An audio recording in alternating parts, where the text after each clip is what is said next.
Hello বন্ধুরা, Riddhika YouTube চ্যানেলে তোমাদের অনেক অনেক ওয়েলকাম। আমি একটা নতুন রেসিপি শেয়ার করতে চলেছি।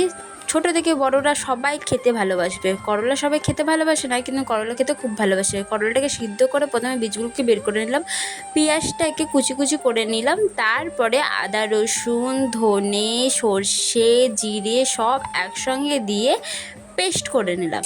পেস্ট করা হয়ে গেলে করলা থেকে যে বীজগুলোকে বের করে রেখেছি ওগুলোকেও পেস্ট করে নেব। পেস্ট করা হয়ে গেলে সাইড করে রেখে দেবো। তোমরা কি ভাবছো বাচ্চারা খাবে না, তিতো লাগবে? একদমই না, তিতো লাগবে না। তারপরে একটা কড়াই বসিয়ে তেলটাকে ঢেলে দেবো। তেলটা গরম হয়ে গেলে পেঁয়াজটাকে ছেড়ে দেবো। পেঁয়াজটা ভাজা হয়ে গেলে লাল লাল করে তারপরে পেস্ট করা মশলাটা দিয়ে দেবো।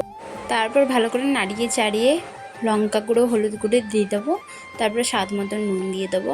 নুন দেওয়া হয়ে গেলে একটু জল দিয়ে ভালো করে কষাবো। কষানো হয়ে যাওয়ার পরে করলার বীজ পেস্ট করা আছে সেইটাকে দিয়ে দেবো। সেইটাকে দিয়ে ভালো করে নাড়িয়ে চাড়িয়ে জল দিয়ে কষিয়ে নাড়িয়ে চাড়িয়ে ভালো করে যেন শুকনো শুকনো হয়ে আসে, যেন পুরটা করলার ভিতরে পুরটাকে ভরতে সুবিধা হয়। তার জন্য একটুকু মশলাটাকে শুকিয়ে নেবো। শুকানো হয়ে গেলে নামিয়ে নেবো। নামানোর পরে করলা যে সিদ্ধ করা করলাটা কাটা সেটার মধ্যে মশলাগুলোকে পুরগুলো ভরে নেবো।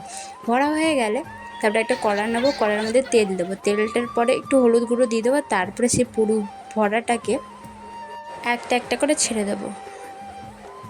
তোমরা করলাটার মধ্যে সুতো পেঁচিয়ে নিতে পারবে, কারণ হচ্ছে মশলাটা যেন না বেরিয়ে যায় এমনভাবে ভাজতে হবে। আস্তে আস্তে করে ভাজতে হবে, যেন পুরো করলাটা মানে লাল লাল করে হয়ে যায়। দেখো কেমন লাগছে আমার